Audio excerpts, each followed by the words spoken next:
When you picture an alien, what comes to mind? Big black eyes, long limbs, maybe green or gray skin? Here's the strange part. No matter how alien they're supposed to be, they almost always look like us. 2 legs, 2 arms, a face we can read.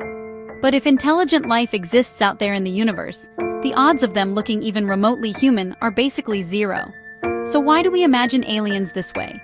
What does that say about our psychology? About the way humans project fears and desires onto the unknown? Today, we're going to explore the psychology of aliens. Not what they are, but why we imagine them the way we do. Aliens are more than just science fiction. They're mirrors. Whenever humans imagine extraterrestrial life, we're usually telling stories about ourselves. Look at how aliens are portrayed in pop culture. They usually fall into 2 categories. First, the invaders. Violent, hostile, bent on conquest. Think of War of the Worlds, Independence Day, or the xenomorphs from Alien. Second, the saviors. Wise, benevolent beings who arrive to teach us something. Examples like Arrival, Close Encounters of the Third Kind, or even E.T. Both versions reveal something about human psychology. Invader aliens represent our anxieties, fear of war, colonization, extinction, and losing control. Saviors represent our hopes, the desire for answers, for contact, for reassurance that we're not alone. Aliens, in other words, are never just about space. They're about the inner space of our own minds.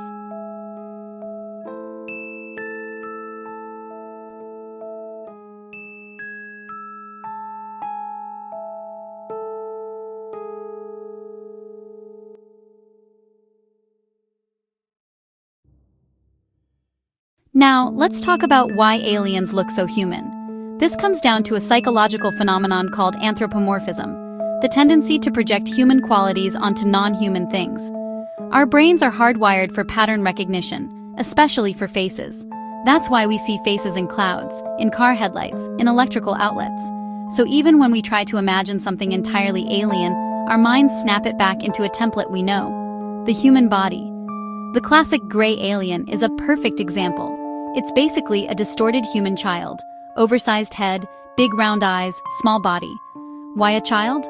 Because it plays on something deep in our instincts. Children are vulnerable. They trigger protective responses. But when those traits are exaggerated, they also become uncanny, even unsettling. So the gray alien manages to be both familiar and threatening at the same time. A psychological double punch.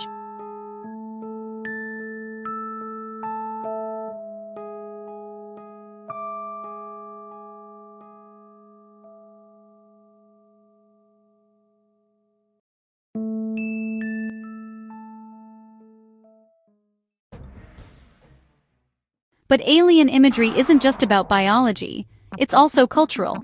In psychology, there's something called the Rorschach test. Those ink blot images where you project your subconscious onto random shapes. Aliens function in a similar way for society. In the 1950s, during the height of the Cold War, aliens were almost always invaders. Flying saucers hovering over cities, death rays, destruction. Why? Because people were living with constant anxiety about nuclear war, communism, and surprise attack. Aliens became a stand-in for geopolitical fear. By the 1970s, that shifted. Aliens started to appear as spiritual guides and mystical teachers. This was the New Age era, a time when people turned to astrology, meditation, and higher consciousness. Movies like Close Encounters or even Star Wars reflected this. Aliens were no longer enemies, but symbols of transcendence, a connection to something bigger than ourselves. Fast forward to today, and alien stories often reflect our modern anxieties. Environmental collapse, artificial intelligence, and the possibility that advanced civilizations self-destruct. Films like Arrival emphasize communication and misunderstanding, while others portray aliens as a warning. Don't make the mistakes we did. Each generation projects its fears and hopes onto the unknown, using aliens as the canvas. There's also the concept of the other. In psychology and philosophy, the other is anything outside ourselves, anything unfamiliar. Sometimes we fear the other, treating it as a threat. Other times we're fascinated, even drawn to it. Aliens are the ultimate other, something we can never fully predict or understand. That's why alien stories swing between extremes. On one side, horror. Think of the thing, where the alien is terrifying precisely because it's unknowable and parasitic. On the other, awe. Think of contact, where meeting aliens feels like a spiritual awakening.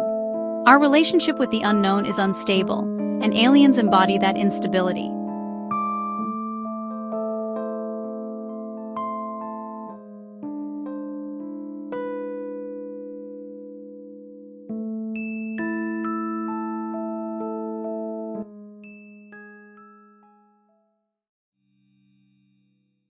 Now here's the irony. If we ever actually meet aliens, they might be so different we wouldn't even recognize them as life. Life on Earth is carbon-based, DNA-driven, shaped by evolution.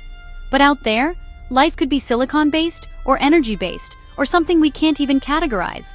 They might not communicate through language, or even have what we'd call thoughts. Which means the aliens we dream up today aren't predictions. They're projections. Every alien you've ever seen in film or fiction says more about human psychology than about what might exist in the universe. There's one more angle worth mentioning: the psychology of belief in aliens. Surveys show that a significant percentage of people genuinely believe aliens have already visited Earth. Why? Some psychologists argue it's a coping mechanism. The idea that we're not alone, that someone more advanced is watching over us, can be strangely comforting. It gives meaning to the vastness of space. On the flip side, belief in hostile aliens might be a way of externalizing anxiety. Instead of admitting we're afraid of climate collapse, government corruption, or war, it's easier to imagine a threat from out there. Aliens become a safe way to process dangerous emotions. So the next time you see aliens in a movie, don't just ask, could they exist? Ask instead, why are they shown this way? What does this say about us, right now, in this moment in history? Because until we actually encounter something out there in the stars, aliens will remain psychological mirrors, shaped by our fears, our fantasies, and our endless curiosity about the unknown.